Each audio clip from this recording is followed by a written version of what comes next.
Hey folks, Fernando doing our video for the Modern Survivalist, and before I get started, just a few things. I want to thank everyone that has been subscribing to the channel lately. Thank you very much. The more the merrier, and especially with the algorithm here in YouTube, when they notice that people are interested in following and leaving those thumbs up, you know, the kind of crap that we ask like all the time in YouTube channels. That just gives you more strength, more presence, and it gives you more power at the end of the day. And YouTube is actually able to screw around less with you if you have that. Also thanking everyone that's been leaving the reviews in Amazon for Street Survival Skills and the Modern Survival Manual.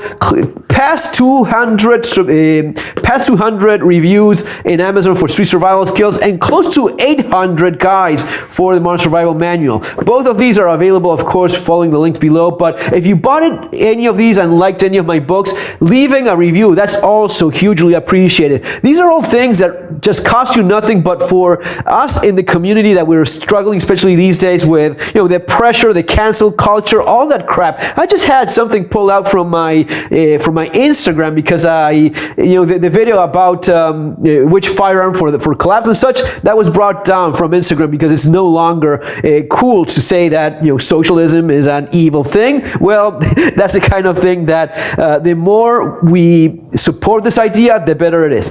Guys, in this case, I'm going to be reviewing this knife here, and this is like the last one of a series of reviews I've done about Kabar knives. So I got into the Kabar game actually kind of late because I've been a knife enthusiast from a very early age, and the thing is, I've usually found something that caught my eye more and was more interested in, or to be honest, better knives. That's also true. Better knives out there, absolutely. But this is such a classic blade, this is such a classic knife that eventually the bug bites you and you start collecting them. So this is the Ontario SP1 Combat. This is like the more modernized version of the classic Kabar. So what you have here is pretty much a Kabar in its essence, with a few little tweaks and improvements here and there. I'll leave the links below also for the knives if you're interested. I was just checking, they're sold out. I don't know what it is, but anything knives, guns, a lot of these are sold out. But if you find anything available, there are the links there below. So it's made by Ontario. This is the same company that is currently making the Kabar for the US military. The Kabar for the US military currently being made is not Kabar at all in terms of Kabar brand, but Kabar in terms of design. So the Ontario Marine Combat 498, this is the one that is current issue for the US military. Now this is the special project SP Kabar, right? And what you get here is pretty much the same thing in terms of blade geometry, exact same thing. You know, little difference compared to the mil-spec one is that it hasn't got a sharp clip. You know, this is not sharpened, which mil-spec requires it to be for the US military, as you have here in the 498. Here it's not.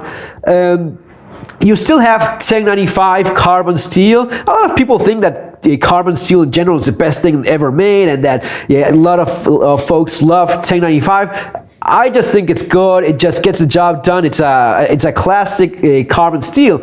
But let's be completely honest, it's also not the end-all best steel for a survival knife, which a lot of people apparently think it is. That just shows that, you know, a bit of an ignorance of knowledge in terms of metal for knives. You have, of course, much better options. The thing about carbon steel and the thing about 1095 especially is that it's a good enough steel. It holds an edge nicely enough. It's tough enough, and it's also, yes, I'm going to be saying it, it's also cheap enough. It's actually one of the cheapest steels you could possibly use in a knife. So that is why, and it's also cheap to machine as well, which is something that is rarely mentioned, but all of that is why you see it used so much.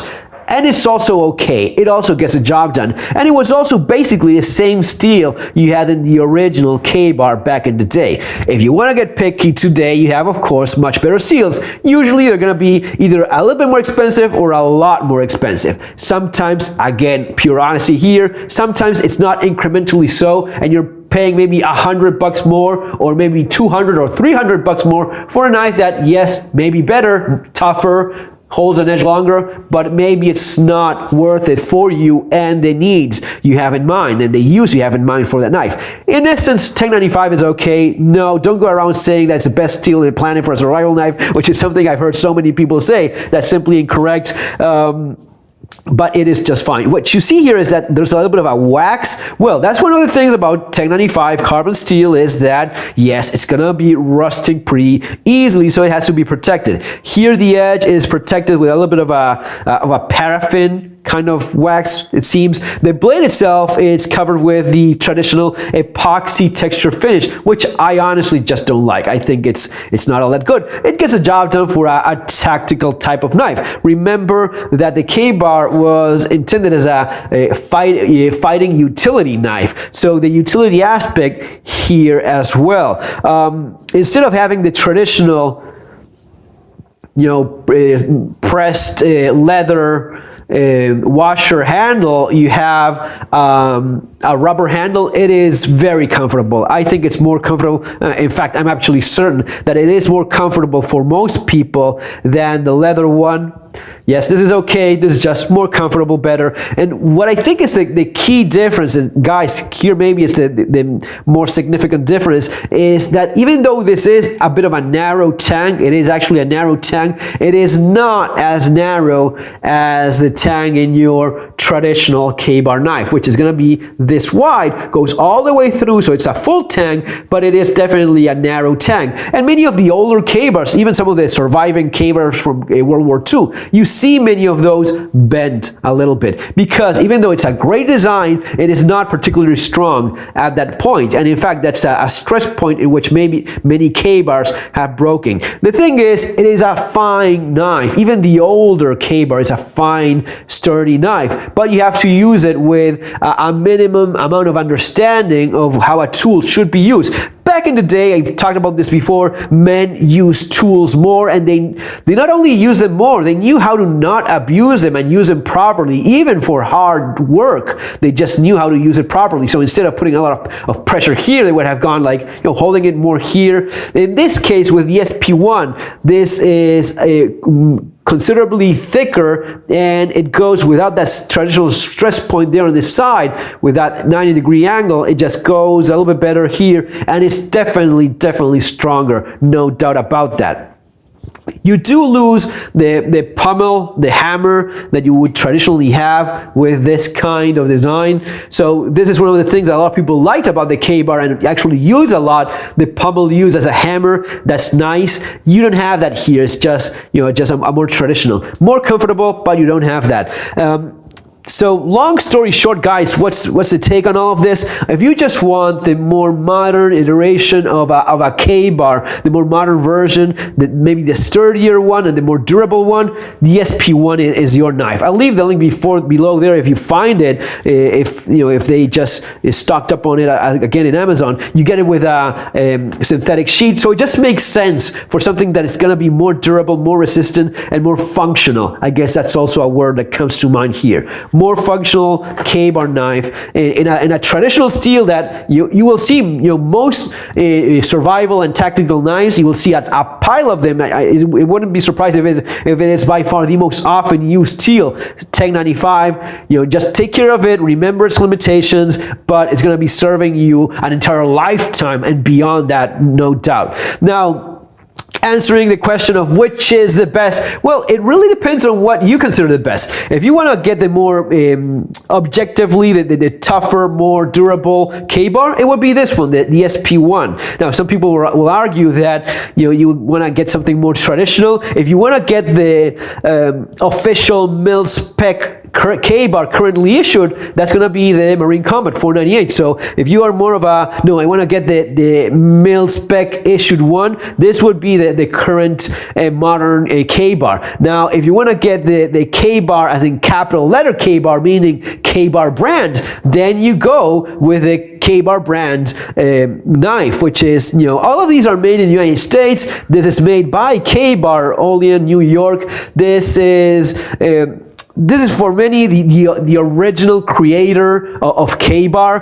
Back in the day, it was a Union Cutlery that was producing the knife, but the Kabar name became so popular that they changed the name of the company itself to Kabar. So now, instead of Union, it is Kabar. And the Kabar knife, the Kabar would be, in my opinion, the obviously choice for those that want to have the finest looking and the finest crafted version of the Kabar. They just make the best looking Kabar. You see the attention to detail, small little things. One of the things to keep in mind, it's not having the sharpened clip edge. You know, the clip point is not sharpened on the false edge. It's just barely there, but it's not actually sharpened. And instead of having the phosphate finish that you do have in the issue mil-spec Ontario 498, you have the epoxy finish. So this is just that. It's a very finely made, attention to detail all around, and traditional craftsmanship as well.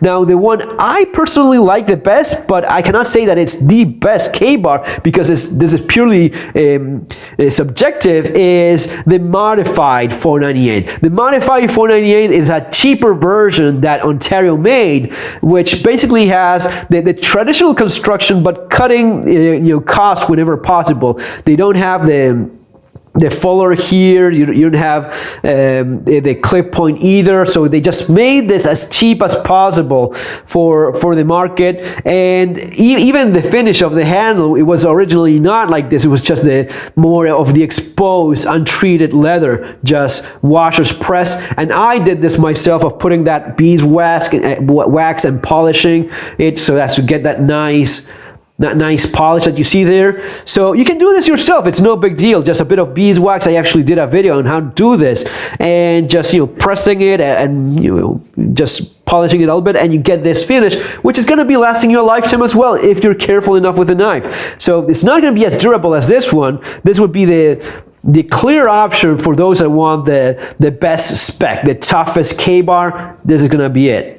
Especially being constructed by the same manufacturer, all made in US with the traditional materials. This is the one I personally like the best, even though it's not going to be as tough. I just know how to handle a knife properly and not abuse it in ways it's not supposed to. If I have to use the knife for a bit of prying leverage, I'll hold it here and put pressure here instead of just going there. The handle, if it just gets wet, I'll just dry it when I can, and maybe put a bit more of shoe polish, or finish it a little bit more with wax, and just look after the knife a little bit. You don't have to baby it. You just have to have a basic comprehension as of how tools work and how to maintain them, and that's going to be more than enough. This knife, as it is, again, should last my lifetime and my kids, and maybe even my grandkids as well.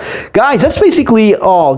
Just closing this chapter of different Kabar types. It may not be the coolest, the best knife, and sure, you have stronger, full tang, fancy steels, and I'm all for that as well. Talking about that, I'm close to having my knife made by Aitor available soon enough, so more news on that later. But this is just traditional. I love the idea of, yeah, this is going to be rusting, yeah, this is not super tough, this is not a premium, super tough steel, but the smell of leather, how it handles, even the sheath as well, and just the pleasure of using something that has a great history, something that's a legendary knife within the community. It's just like people that drive an older car. Why don't you just drive something more modern, better? Well, because sometimes there's a nice thing about using traditional things that used to do the job and still do, as long as you do your part. Folks, that's all for now. See you in the next video. Have an awesome day. Take care.